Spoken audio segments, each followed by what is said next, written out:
Frank, you've never been a brother, just a walking wallet." Jake's voice cut through me like a blade.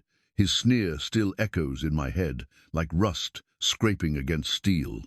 I sat there, silent, staring at the man who once shared a bedroom with me, who once chased fireflies in the Ohio summer nights by my side. Now all he saw was a wallet with legs. What no one knew, what I carried alone like a secret flame, was that just a month earlier I had won $62 million in the state lottery. 62 million. The number tasted unreal every time I whispered it to myself in the dark. But I told no one. Not my children, not my brother, not even Sarah, who once clung to my hand when she was afraid of the dark. Why? Because I wanted to know the truth. Money has a way of turning love into performance, loyalty into theater. I decided to test them, to strip myself down to nothing, to see who would stand with me when all I could offer was need. I didn't know it then, but this test would carve into my soul, leaving scars I'd never forget. And the ending, well, it shattered my faith in the word family. I should probably start by telling you who I am, not the man with the winning ticket, not the secret millionaire, but the person I have always been. My name is Frank Peterson. I am 58 years old, and I have spent most of my life working in a factory that smelled of oil and iron. For more than 3 decades, the sound of machines was my daily music. My hands carry the roughness of bolts and steel. My back knows the weight of boxes and endless shifts. Retirement came not as a victory, but as a necessity after my body reminded me, day after day, that it had carried enough burdens. Now I live in a small wooden house at the edge of rural Ohio, a place where winters are sharp and summers smell of cut grass and rain on the porch. My house creaks at night like an old man whispering to himself, but it has been my fortress, my place of solitude, even though sometimes it feels more like a cage. I have a son, Michael. He is 35 years old and full of ambition that burns like wildfire, but often leaves nothing but ashes. He started a business, a startup as he calls it, and ever since then his life has been a rhythm of borrowing and promising. He asks for help, and I give it, but the money disappears faster than spring snow in the sun. He has a sharp tongue, a quick temper, and he thinks of me as an outdated book on a dusty shelf. Yet he is my boy, the same child who once built toy cars on the floor of this very house. Then there is Sarah, my daughter. She is 33 and polished like a glass window that reflects light but never lets you see the warmth inside. She married a surgeon, a man who drives polished cars and wears suits that smell of expensive tailoring. Sarah lives in a world of dinner parties and renovations and tuition fees for her children's private schools. Whenever we talk, her words are soft but distant, as if there is an invisible wall between us. I remember her as the girl who used to curl against me on stormy nights, asking if thunder could break the sky. Now she speaks to me as if I am a responsibility, not a father. And then there is my younger brother, Jake. He is 53 but carries himself like a boy who never grew up. Jobless for years, always quick with a laugh, but never with a plan. Jake has been leaning on me for as long as I can remember. I paid his bills more times than I can count. I covered his debts. I gave him food from my table. And still he looks at me with contempt whenever I hesitate. His wife, Linda, sharp-tongued and bitter, sees me not as family but as a fool who refuses to stop giving. They live off scraps and excuses, and yet they judge me as though I am the one who has failed. The only person who has ever given without asking in return is Aunt Martha. She is in her 70s, her hair as white as winter frost, her hands trembling when she lifts a cup of tea. She lives off a pension so small it seems a miracle she makes it stretch through each month. Yet her heart is larger than any fortune. When I was a boy, she fed me pies fresh out of the oven, her laughter filling the kitchen, even when her purse was nearly empty. As a man, I still feel her kindness wrapping around me whenever I visit. My life has always been plain, quiet, even predictable. That changed the moment the lottery numbers appeared on my television screen one late evening. I had bought the ticket without much thought, just another attempt at hope, the kind of hope you know will never be answered. But when the numbers aligned, when each digit matched, I sat frozen in my chair. The silence of the room was deafening, as though the world itself paused to watch me. I whispered the amount again and again, $62 million, until it sounded less like reality and more like a dream I would wake from at dawn. Most men would have shouted, called their family, shared the news, but not me. I folded that ticket carefully, slid it into a drawer, and sat there staring at my hands. I thought of Michael, of Sarah, of Jake, of Linda, of how quickly they would appear at my door, not with hugs but with open hands. And I realized something that chilled me more than the winter air sneaking through the cracks of my windows. I realized I did not trust them. That realization was heavier than any box I ever lifted in the factory. To think of your own blood, your own children, your own brother, and feel doubt instead of warmth, suspicion instead of comfort. It tore at me. I paced the room that night until the floorboards groaned under my weight, my bourbon glass empty and my thoughts darker than the night outside. And so I made a decision. I would keep silent. No one would know about the fortune, resting quietly in my drawer. Instead, I would put them to the test. I would present myself as a man in need, stripped of means, stripped of dignity, and I would see who reached out, not with expectation of return, but with genuine love. I wanted to believe someone still cared for me beyond my wallet. I found an old leather notebook, the kind with yellowed pages and a stiff spine, and I placed it on my table. Every word they spoke to me, every promise, every refusal, I would record. That notebook would become my truth when my heart could no longer tell lies to itself. The plan began with Sarah. I sat at my kitchen table, the dim light above me casting a tired glow on the wood, my bourbon half empty beside the phone. I dialed her number with fingers that trembled more from fear than age. When she answered, her voice was polished as ever, warm in tone but cool in spirit. I told her I had made poor investments, that my savings were gone, and I needed $7,000 to keep my house from slipping away. There was a sharp inhale, the sound of surprise, maybe even sympathy. She asked questions, her voice carrying the rhythm of concern, but soon the tune changed. Tuition, renovations, other bills, her excuses poured like water over stone, smooth and endless. She promised to pray for me, said she would think about it, but her words were as empty as the silence that followed when she ended the call. I opened my notebook and wrote carefully, "Sympathy, no help." That was only the beginning. A cut so small, yet it left a sting. I closed the notebook, the leather cold beneath my palm, and I whispered to myself that the next one would hurt even more. After Sarah's call ended, I sat in the stillness of my kitchen, the bourbon glass untouched now, my hand resting on the leather notebook as though it could steady my heartbeat. Her refusal had not surprised me, not really. Somewhere deep down I had expected it. Still, there is something cruel about hearing your own child speak of bills and renovations while you confess fear of losing the roof over your head. Her sympathy had sounded polished, almost rehearsed, like the soft music played in expensive lobbies that fills the silence without touching the soul. I wrote the words slowly, "Sympathy, no help," and I stared at them until the ink blurred under my tired eyes. But the test had only begun. I knew the next call would cut deeper. Jake, my younger brother, the boy who once ran barefoot beside me through muddy fields, chasing the same dragonflies, now a man who carried nothing but complaints. I dialed his number as the sun dipped low, casting orange shadows across the porch where I paced like a prisoner in his own yard. When Jake answered, his laughter filled the line before I had even spoken, as though the world was nothing but a joke meant for him. I told him the same story, that I had lost everything in bad investments, that I needed $7,000 to hold on to my home. His laughter grew sharper, almost mocking.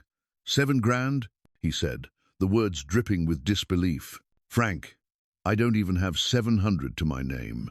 He chuckled as if my struggle was a story meant to entertain him. Then he added, "Sell the house, brother. It's old anyway. Start fresh somewhere small." I gripped the phone so tightly my knuckles whitened. Start fresh. At nearly 60 years old, where exactly did he think I could start? His voice carried no concern, no brotherly warmth, just deflection, as if my need was an inconvenience. When he hung up, I wrote in my notebook with steady letters. Deflection, empty words. The kitchen felt colder after that call. I poured another bourbon, the amber liquid catching the light like a flame I could not swallow fast enough. My hands shook not from the drink, but from the realization that blood could feel so thin, so watered down by greed and indifference. Still, there was one more name on my list before I could rest for the night. My son, Michael. Calling him was harder than calling anyone else. He had been the boy I held on my shoulders at county fairs, the boy who once told me he wanted to be like me when he grew up. Yet in recent years, every conversation had turned into a request for money, a negotiation where love was buried under invoices and leases. I waited until the sky outside turned indigo, the first stars appearing, before I pressed his number. His voice answered quickly, clipped and impatient, as if he were already halfway through another task. I told him my story, the same one I had given to Sarah and Jake. I said I needed $7,000 to keep my house. He was silent for a moment, then his words came like knives. Dad, you're too old to be gambling on investments. What were you thinking? I've got payroll, I've got leases, I've got people depending on me. I can't help you. There was no hesitation in his refusal, no pause of thought, only criticism, sharp and cold. I bit down on my tongue to keep from saying what burned inside me, that I had given him money countless times, that my pension had patched the holes in his grand plans, that my sacrifices had fed his ambition. But I stayed silent. He ended the call quickly, his tone carrying annoyance rather than concern. In my notebook, I wrote with a heavy hand, criticism, flat refusal. I stared at the page, the 3 entries lined up like wounds. Sarah's sympathy, Jake's deflection, Michael's criticism. Each one sliced away another piece of the hope I had carried. I thought perhaps I should stop then, close the book, pour another drink, and bury the pain. But one more voice remained, not family by blood, but by circumstance. Linda, my sister-in-law. She answered the phone with a tone as sharp as the edge of a blade. When I told her the story, she did not pause to pretend. She laughed, a bitter sound that scratched against my ears. "You should sell that little shack of yours," she said, her words drenched in scorn. "Maybe then you'll learn to live within your means." Her cruelty left no space for doubt. I wrote in my notebook, "Scorn no help." Then I closed it with a snap, the sound echoing in the empty room like the crack of a whip. The night pressed in heavy around me. The porch light flickered, casting long shadows that seemed to mock my solitude. I stepped outside, the cool air biting my skin, and I looked up at the sky. The stars above had seen generations rise and fall, and yet here I was, a father, a brother, a man who had given more than he had ever kept for himself, standing alone with a secret fortune hidden in a drawer and a heart bruised by those I had trusted most. I paced the porch, the wood groaning under my steps, and I thought of Aunt Martha. She had always been different. While others asked, she gave. While others judged, she listened. My hand trembled as I dialed her number, the last name in my silent test, the final chance for my faith in family. I told her the same story, my voice hoarse now, the words tasting bitter. I said I needed $7,000. She did not laugh, she did not criticize, she did not hide behind excuses. Instead, she said, "Frank, I don't have 7,000, but I can give you 3.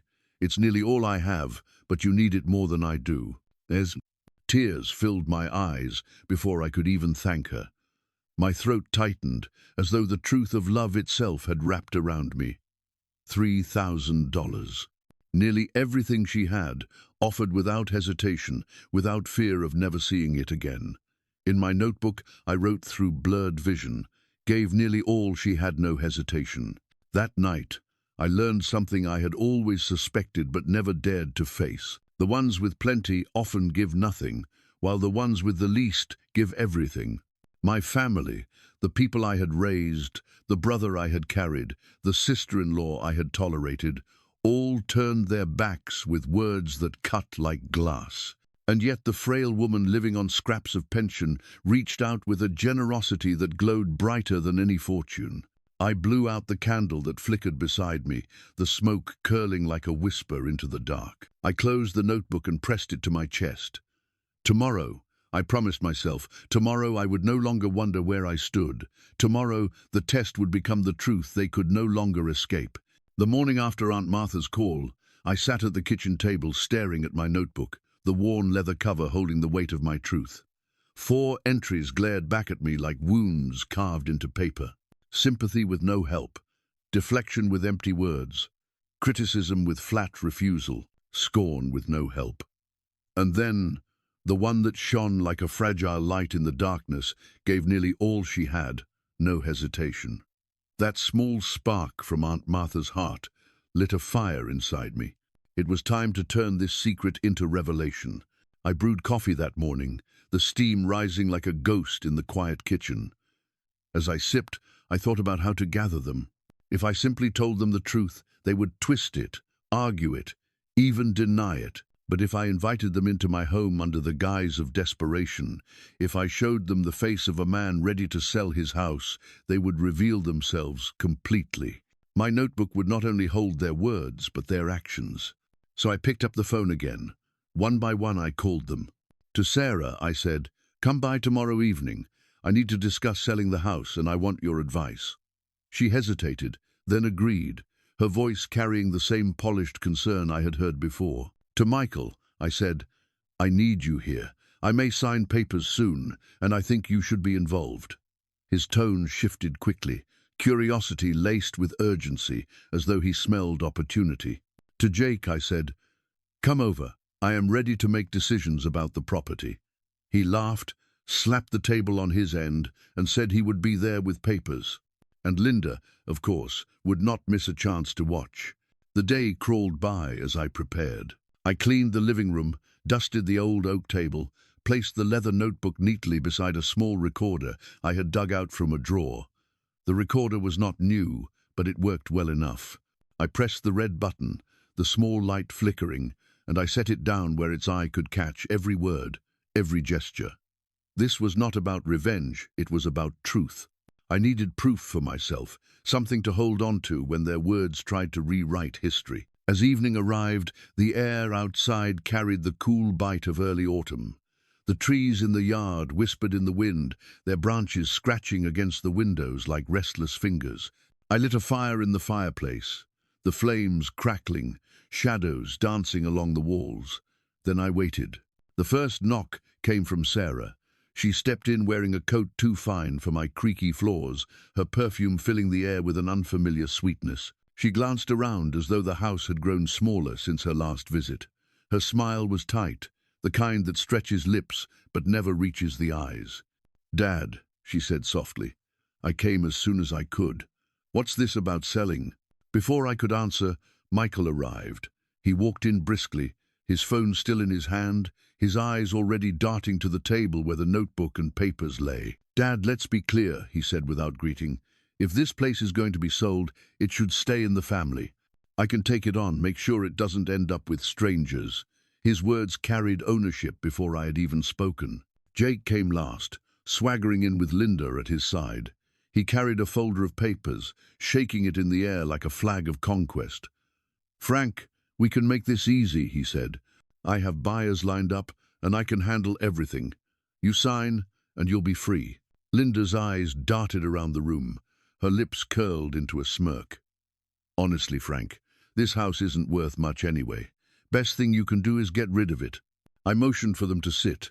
They gathered around the table, their voices overlapping like knives scraping against each other. Michael insisted he should inherit. Sarah murmured about practicality. Jake pushed his papers forward with greedy hands. Linda mocked every hesitation I made. The air grew thick with their ambition, the firelight glinting off eyes that no longer looked like family, but like vultures circling prey. I sat quietly, my hands folded over the notebook, my breathing steady. I watched them argue, their words clashing, their faces flushed with desire. And all the while, the recorder blinked silently, capturing every syllable. At last, when their voices had risen to a fever pitch, I leaned back in my chair. I let the silence stretch until they noticed I was no longer speaking. One by one, they turned to me, their impatience simmering. "I never lost money," I said, my voice calm but firm. Their eyes narrowed, confusion flashing across their faces. "I never made bad investments. The truth is, a month ago, I won the state lottery, $62 million. The room froze. For a heartbeat, even the fire seemed to hold its breath. I opened the notebook, its leather cover creaking, and I turned it so they could see the entries. "This notebook holds your truth. Every word you spoke when I asked for help. Every refusal, every laugh, every excuse. I recorded it all. And this recorder," I tapped the device, the red light blinking, "holds tonight's truth as well." Their faces told the story better than any words could. Shock painted their features, then greed, then fear. Sarah's lips parted, but no sound came. Michael's jaw tightened, his eyes burning with calculation. Jake's laughter faltered, the papers trembling in his hands. Linda's smirk vanished, replaced with a cold glare. In that moment, the silence was louder than their arguments had ever been. I felt something inside me settle, a weight lifting. For once, I was no longer the walking wallet. I was the keeper of the truth, and they could not escape it. The silence that followed my revelation stretched across the room like a rope pulled tight, ready to snap. I sat still, watching each of them wrestle with their thoughts, their greed colliding with the sudden awareness that their words were now etched into my notebook and captured by the recorder's blinking eye. It was as though I had placed a mirror in front of them, forcing them to see their reflections, stripped of pretense. Michael was the first to speak, his voice low but sharp, like a blade sliding from its sheath. "Dad, if this is true, and I mean if you can't just throw this at us like some kind of trick, you've got to think carefully. A fortune that size could ruin you if you don't let someone responsible handle it. You know I've got business sense. I could manage it for you, keep it safe, make it grow." His words sounded practiced, almost rehearsed, as though he had been waiting for an opportunity like this his whole life.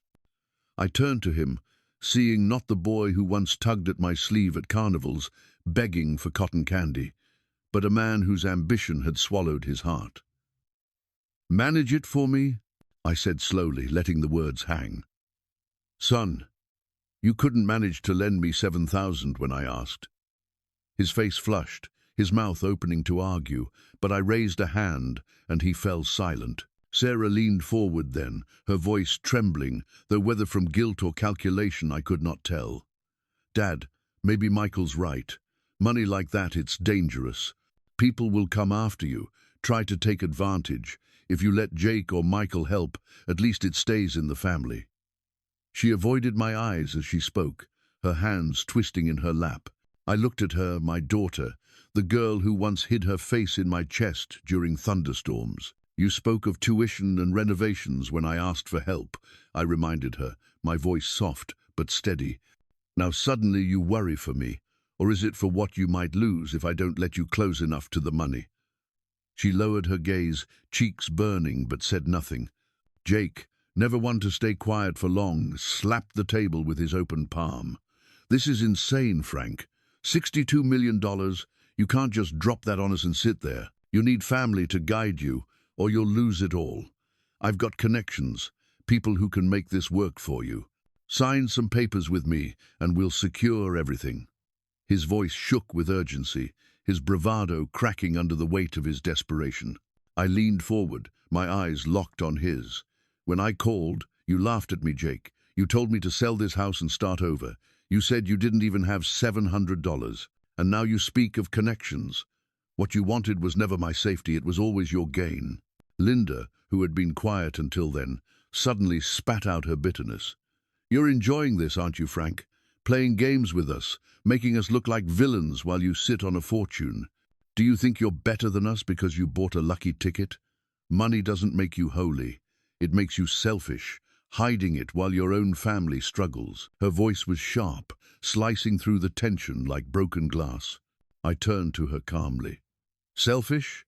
I gave Jake food when he had none. I paid his debts more times than I can count. I lent Michael money for his business, knowing I'd never see it again. I gave Sarah what I could whenever she asked, no questions. And when I needed help, not one of you offered me more than excuses or laughter. Only Aunt Martha, living on scraps of pension, offered nearly everything she had without hesitation. Tell me, Linda, who here is selfish? Her mouth opened, but no answer came.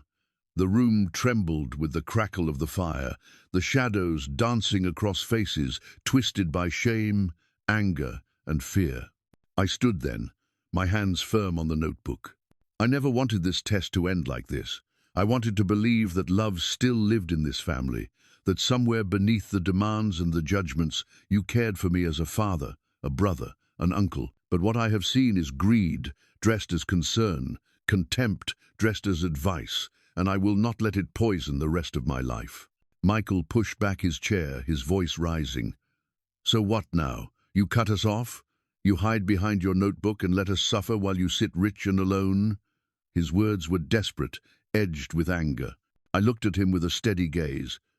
You are not suffering, Michael. You have your business, your life. Sarah has her husband, her children. Jake has his choices. What you wanted was my money, not my love, and I am done being a walking wallet.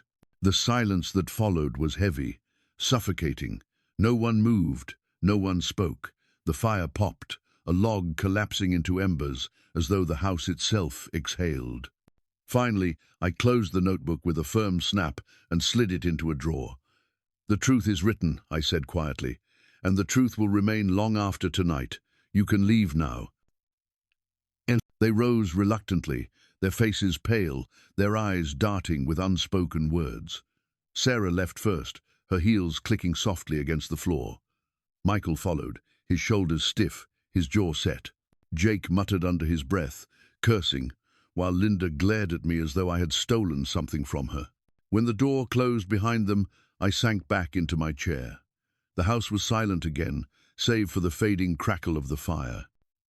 I poured myself a glass of bourbon, lifted it to the light, and whispered to the empty room. I lost my family tonight, but perhaps I finally found myself. The recorder's red light blinked one last time before I turned it off. The truth was mine now, sealed in ink and tape, unshakable. And as the night stretched on, I felt both the deepest sorrow and the faintest glimmer of peace. The house was quiet again after they left, but it was not the kind of quiet that brings peace. It was a silence heavy with memory, as though their voices still lingered in the walls, clashing with the crackle of the fire that slowly dimmed to embers. I sat in the same chair for what felt like hours, my hands still resting on the table, the weight of the notebook pressing down on my palm. The recorder sat there too, its little light now dark, but its memory filled with the words that had broken me. I thought back to the man I had been only weeks ago, before the numbers on that lottery ticket aligned like fate written in stars. I was a simple man then, living quietly in my wooden house, carrying the aches of decades spent in a factory, finding solace in small routines, a walk to the diner for breakfast, a chat with the mailman, of evenings on the porch, listening to crickets. I had believed that while money could never buy love, it could at least support it, feed it, give it room to grow. I had been wrong. That night, with bourbon warming my throat, I realized that my fortune was both a gift and a curse. It had given me the truth, stripped away illusions, but it had also shattered the fragile bond I once called family. I had seen their faces when I revealed the truth, the greed, the fear, the shame. I knew those expressions would never leave me. They were burned into my memory like scars carved by fire. The next morning, I made a choice. If I could not have their love, then I would no longer let them feed on me. I called my lawyer, an old friend named David, who had helped me years ago when I bought this house. His voice was steady, seasoned by years of careful dealings. I told him everything, the lottery, the silence, the test, the notebook. He listened without interruption, and when I finished, he said, "Frank, if you want to protect yourself, you need to act now. We'll place the winnings into a blind trust. That way, no one can touch it, not your children, not your brother, not anyone who comes knocking." His words gave me a strange comfort. For once, I was not just reacting, not just enduring. I was building something solid, something untouchable. I met him at his office that afternoon. The room smelled faintly of old paper and polished wood, the walls lined with shelves heavy with books. He guided me through documents thick with legal language, and I signed them carefully, each signature feeling like a brick laid in the foundation of my new life. By the time I left, my fortune was no longer a loose ticket hidden in a drawer. It was a fortress, safe from grasping hands. But there was one more thing I needed to do before I could move forward. Aunt Martha. She had been the only one who gave without hesitation, the only one who still carried the kind of love that was untainted by expectation. That evening, I drove to her small house on the edge of town. The journey felt longer than it was, the autumn leaves drifting across the road like golden confetti, the sky painted with streaks of crimson. When I arrived, she was on the porch, wrapped in a shawl, her frail figure framed by the fading light. She smiled when she saw me, her eyes bright despite her years. "Frank," she said warmly, "I was just thinking about you. Come in, it's chilly." Inside, her home smelled of cinnamon and old wood, the walls filled with photographs of days gone by. She poured us tea into chipped cups, her hands trembling slightly. I looked at her, at the lines etched deep into her face, each one a testament to years of struggle and resilience. And I thought about the $3,000 she had been ready to give me, nearly everything she had, just to keep me afloat. I reached across the table, covering her hand with mine. "Aunt Martha," I said, my voice thick, "you are the only one who stood by me. When I asked for help, you gave without hesitation, without fear. I need you to know something. I am not broke. I never was. A month ago, I won the lottery. $62 million. Her eyes widened, then softened with tears. She squeezed my hand, shaking her head gently. "Frank, money or no money, you're still my boy. I would have helped you even if it meant going hungry myself. That's what family is supposed to be." I felt tears sting my own eyes as I nodded. "And that is why I want to give you something. Not just money, not just a gift, but security. You'll never have to worry about bills or food again. You'll live comfortably, the way you deserve." At first she resisted, shaking her head, saying she didn't need it. But I insisted, explaining that it was not charity, it was gratitude, it was love. Eventually she relented, tears sliding down her cheeks as she whispered, "Thank you, Frank. Not for the money, but for remembering what matters." That night, driving home, I felt lighter. The road stretched ahead of me like a ribbon, leading to a future I had not dared to imagine. For the first time in years, I was not haunted by the demands of others. I was free. In the weeks that followed, I cut off all financial support for Michael, Sarah, Jake, and Linda. Calls came, at first curious, then desperate, then angry. I did not answer. Letters arrived, filled with accusations and pleas, but I left them unopened. My lawyer handled the rest, shielding me from their grasp. I poured my energy instead into repairing the house, not to sell, not to escape, but to make it a home again. Fresh paint on the porch, new curtains in the windows, a garden planted with roses Aunt Martha loved. Slowly, the house that had once felt like a cage became a fortress of peace. I spent mornings walking to the diner, afternoons reading in the sunlight that streamed through the windows, evenings by the fire with no voices but my own. Loneliness lingered at times, but it was a different kind of loneliness, one chosen, one honest, not the loneliness of being surrounded by people who saw only your wallet. I had lost my family, yes, but perhaps I had gained something more fragile and more precious, myself. The first weeks after cutting ties with my children and my brother were like stepping into a world both silent and unfamiliar. The phone, once a constant source of demands, grew quiet. No more late-night calls from Michael about payroll emergencies. No more sharp-toned requests from Sarah disguised as family updates. No more laughter from Jake that always carried the shadow of debt. My house, which had once echoed with the voices of those who took more than they ever gave, now carried only the hum of the refrigerator, the groan of the floorboards, and the occasional crackle of the fire. At first, I mistook that quiet for emptiness. I woke some mornings with a heaviness in my chest, a whisper of doubt that perhaps I had been too harsh. Blood is blood, after all, and there is a weight to cutting it away. I would sit on the porch with my coffee, the sun just climbing over the horizon, and wonder if they were sitting in their own kitchens cursing me, or if they were simply moving on, already plotting new ways to circle back into my life. But then, as the days stretched into weeks, something shifted. That silence became less of a wound and more of a balm. I began to hear things I had long forgotten, the rustle of leaves in the yard, the sound of a train passing in the distance, the low rumble of thunder that rolled across the plains before a storm. These were the sounds of my own life, not drowned out by the noise of others. I realized I had been living as a servant to my own family's demands, and now, for the first time, I was living for myself. Still, loneliness has a way of creeping into the corners of a man's heart. Some nights, as I sat by the fire, bourbon glass in hand, the shadows on the wall seemed to take the shape of the people I had lost. I would see Michael's determined jaw, Sarah's polished smile, Jake's careless grin, and I would feel the ache of what might have been. I would ask myself if perhaps I had failed them, if perhaps I had raised them in a way that taught them to take rather than give. Those thoughts cut deeper than any refusal ever had, because they forced me to confront not just their choices, but my own. It was during one of those nights that Aunt Martha called me. Her voice, though frail, carried a strength that steadied me. "Frank," she said gently, "you did what you had to do. Sometimes love is not about giving endlessly. Sometimes love is about letting go, about refusing to let others drag you down. You gave them enough.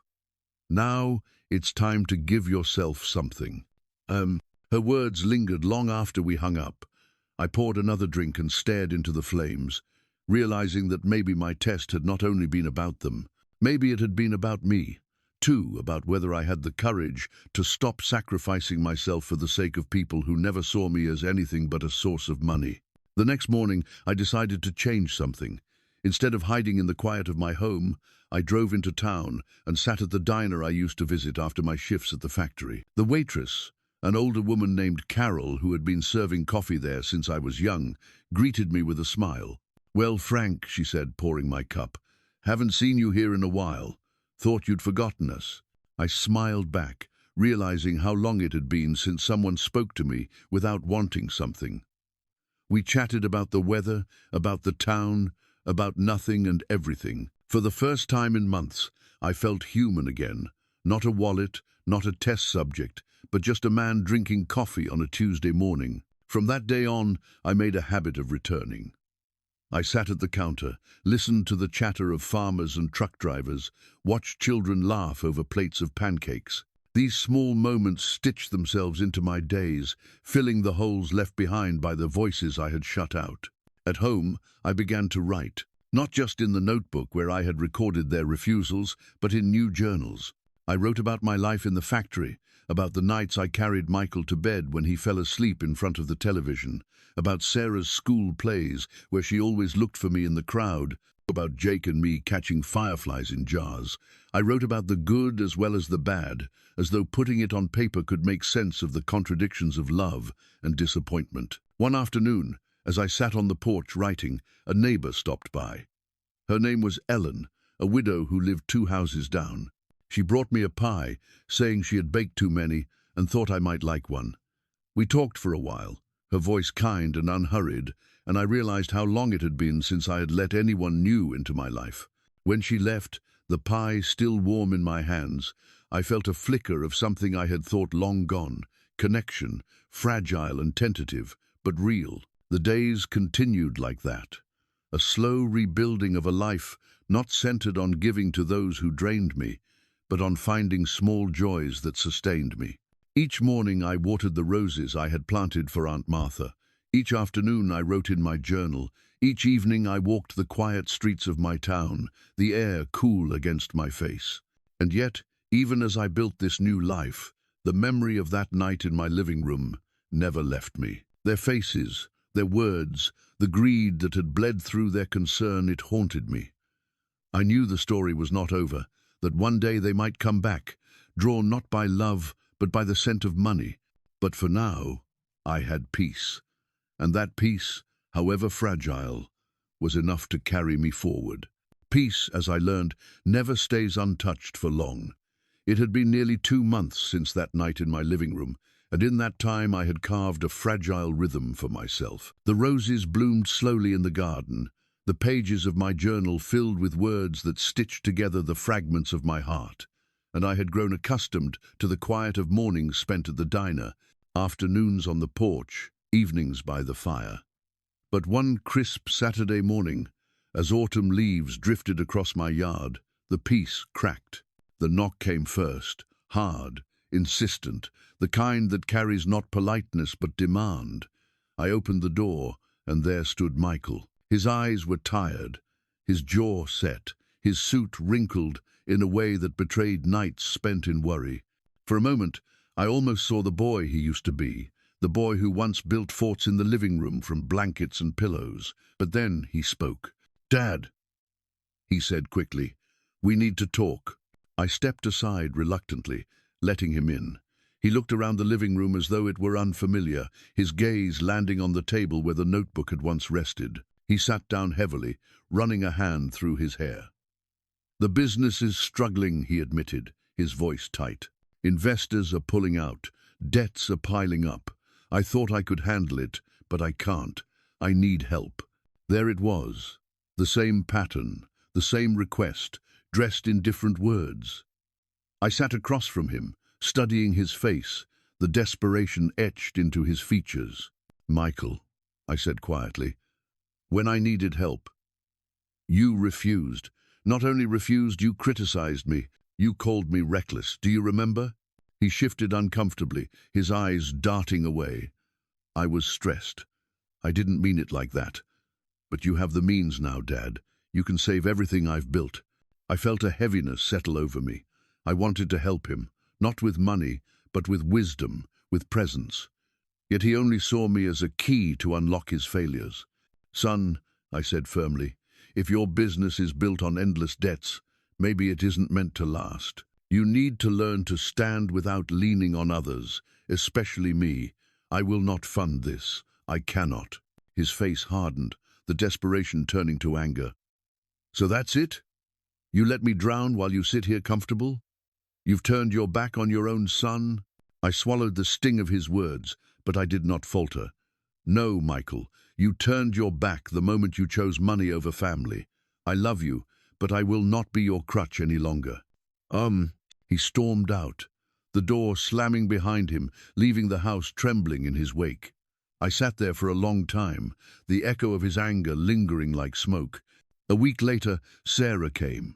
She arrived in her polished car, her coat wrapped tight against the wind, her expression carefully composed. She stepped inside, her perfume filling the air, and sat down without waiting to be invited. "Dad," she began, her voice soft, "I owe you an apology. I should have been there when you asked for help. I let my own life get in the way, and I regret it." Her words surprised me. They carried a tenderness I had not heard in years, though I could not tell if it was real or rehearsed. She reached for my hand, her eyes glistening. "I know you've shut us out, but I want to make things right. The kids would love to see their grandfather more often. Maybe we can start fresh." Part of me ached to believe her. I wanted to. I wanted to sit at her table, to hear laughter in her house, to feel the warmth of family again. But another part of me, the part burned by her excuses, whispered caution. "Sarah," I said carefully, "I will always love you, but love cannot live where trust has died. You left me alone when I needed you most. Do you want me here now because you miss me, or because of what you know I have?" Her silence answered the question better than words ever could. Her eyes dropped, her hand pulled back, and she stood. "I thought you'd changed," she whispered before walking out. The visits did not end there. Jake came too, swaggering as always, though his eyes carried shadows of failure. He spoke of opportunities, of deals waiting to be made if only I would back him. His words were coated in false confidence, but underneath I heard the desperation of a man drowning in debts. I listened, then shook my head. Jake, I helped you more times than I can count, and it was never enough. This will never change. I cannot save you from yourself. His laughter faltered, and for the first time I saw fear in his eyes. He left muttering curses, his wife's sharp words echoing as they disappeared down the drive. After each visit, I felt both sorrow and strength. Sorrow that my own blood could not see me beyond money, strength that I had finally found the courage to say no. It was as though I had built a wall around myself, not of stone, but of resolve. One evening after the last of those visits, I drove again to Aunt Martha's. She welcomed me with her warm smile, her frail arms wrapping around me. Over tea, I told her of Michael's anger, Sarah's apology, Jake's desperate schemes.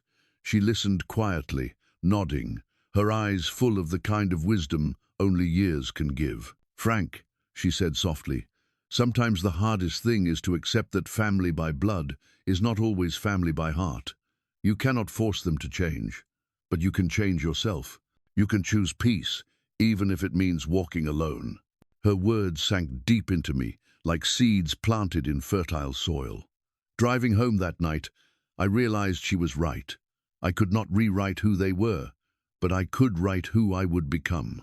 The house no longer felt like a cage. It felt like mine. The silence, once heavy, had become a companion. I spent more time in the garden, more time writing, more time noticing the small details of life that I had overlooked while drowning in demands. The creak of the porch swing, the way the sunlight fell through the window in the late afternoon, the laughter of children playing in the distance. These were riches too, though not counted in dollars. I had tested them and lost them. But in losing them, I had found myself. Winter arrived in Ohio with its sharp winds and blankets of snow, covering the fields and rooftops in white silence. My house groaned under the weight of the cold, the old wood creaking at night as if the walls themselves were shivering. Yet, despite the chill outside, I found a warmth within that I had not felt in years. It was not the warmth of crowded family dinners or the noise of children running through the house. It was the quiet fire of peace, of finally living without chains. The days were slower now, but I savored them. Each morning, I shoveled snow from the porch, the air biting at my face, the sky, a pale grey, stretched endlessly above. I would come inside, make coffee, and sit by the window, watching the world wake. Sometimes, neighbors passed by, waving as they walked their dogs or carried groceries, and I would wave back, realizing that community could exist outside of blood.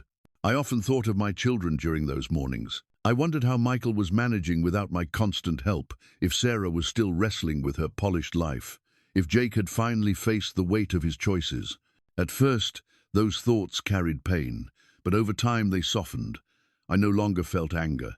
Instead, I felt a strange kind of mourning, as though I had buried something that had never truly lived. What surprised me most was how my heart began to open in unexpected ways. Ellen, the widow from down the road, stopped by more often. Sometimes she brought soup or cookies, sometimes just herself, with stories about her garden or her grandchildren. We would sit at the kitchen table sipping tea, and her laughter would fill the house in a way I had almost forgotten laughter could. She never asked about money, never hinted at my fortune. She only cared to share a moment, a story, a smile, and in those moments I felt alive in a way I had not felt for decades. One evening, she asked me to join her at the community center, where local families gathered for a holiday dinner. At first I resisted, thinking I had no place there, but she insisted. "Frank, you've been alone too long," she said gently. "Come sit among people who want nothing but your company." So I went. The center buzzed with warmth and chatter, children running with plates of cookies, old men playing cards at the corner table, women trading recipes over steaming bowls of soup. No one knew of my fortune. No one looked at me as anything but Frank, the quiet man who lived down the road. For the first time, I felt the weight of money dissolve. I was just myself, stripped of secrets and tests. That night, as I walked home under a sky full of stars, I realized something important.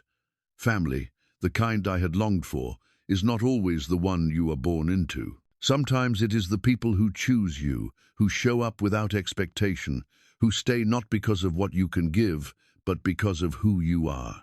Aunt Martha grew frailer as the winter dragged on, and I visited her often. We would sit by her small fire, sipping tea, her hands wrapped around mine, as she told me stories of my childhood I had long forgotten. She reminded me of the boy who once believed in simple joys, who found magic in fireflies and warmth in a hug. Before I left each time, I would press a small envelope into her drawer, making sure she would never struggle again. She never asked what was inside, and I never explained.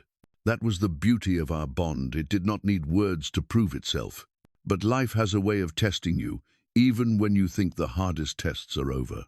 One snowy afternoon, I received a letter. It was from Michael. His handwriting, once bold, was shaky, uneven. He wrote that his business had collapsed, that debts had consumed him, that he did not know how to face the future. He wrote of shame, of fear, of regret. At the end, he asked not for money, but for forgiveness. I read that letter over and over, the ink blurring as my eyes filled with tears. It was the first time he had spoken to me without calculation, without demand. Just a son reaching for his father in the wreckage of his choices. I did not know what to do. Part of me wanted to run to him, to hold him as I had when he was a child. Another part feared that it was just another performance, another mask. I folded the letter and placed it in the notebook, beside the entries that still bore the scars of his earlier refusals. I did not answer right away. I let time pass, let the snow melt, let spring begin its slow return. During that time, I kept writing in my journal. I wrote about forgiveness, about whether it is a gift given freely or something that must be earned. I thought about Sarah too, and whether her apology had been genuine, about Jake, and whether he would ever face himself honestly. The truth I kept returning to was that forgiveness was not about them, it was about me. Carrying anger was another kind of chain, and I had promised myself I would no longer live shackled. When spring arrived, I finally wrote back to Michael. I told him that I forgave him, not because of what he had done, but because I refused to let bitterness define me. I told him that I loved him still, but that love did not mean endless rescue. He needed to stand on his own, to rebuild himself, not on my wallet, but on his own strength. Whether he would or not, I could not know, but I gave him my words, and I let them be enough. As the days grew longer, I felt lighter. The roses bloomed again, their petals soft and fragrant in the warm air. Ellen and I spent more time together, walking through town, laughing over coffee, sharing the kind of companionship that heals slowly, like sunlight thawing frozen ground. I had once believed my story ended the night my family revealed their true selves. But now, I understood that it was only the beginning. Life had not taken away everything, it had cleared the space for something new to grow. And in that growth, I found myself not as a man who had lost, but as a man who had finally learned what it means to be free. If you have walked with me through this story, then you already know the truth I carry now. I once believed that family was something unshakable, a bond forged by blood that could never be broken. But I learned that blood alone does not make family. Love does, loyalty does, sacrifice does, and sometimes the people who have the least to give end up giving the most. When I tested my family, I did not do it to trap them or to shame them. I did it because I needed to see clearly. For too long, I lived as a man defined by what I could provide. I was the walking wallet, the safety net, the one who always bent until my back nearly broke. Winning the lottery gave me wealth, but losing the illusions gave me something far greater. Freedom. Aunt Martha, with her trembling hands and her meager pension, taught me the truest lesson of my life, that love is never measured by the size of a gift, but by the heart behind it. She had little, yet she offered everything. In her, I saw what it means to be family. And though I lost the closeness of my children and my brother, I found myself. I discovered that peace can grow in silence, that joy can return in small moments, that forgiveness is not about excusing others, but about releasing yourself from the weight of anger. If there is one thing I want you to take from my story, it is this. Do not measure your worth by what you give to people who only take. Protect your heart, your time, your spirit. Seek out those who see you for who you are, not for what you can provide. Sometimes the poorest person will show you the richest soul, and sometimes the ones closest by blood may stand farthest from love. I share this not to make you pity me, but to remind you that healing is possible, that self-worth can be rebuilt, even after betrayal. And if my journey has touched you, if you too believe that love is more valuable than money, I ask you to stay with me. Like this video, share it with someone who needs to hear it, and subscribe to this channel so we can keep telling stories that matter. Because in the end, money fades, houses crumble, fortunes vanish, but love, the kind that is real, remains.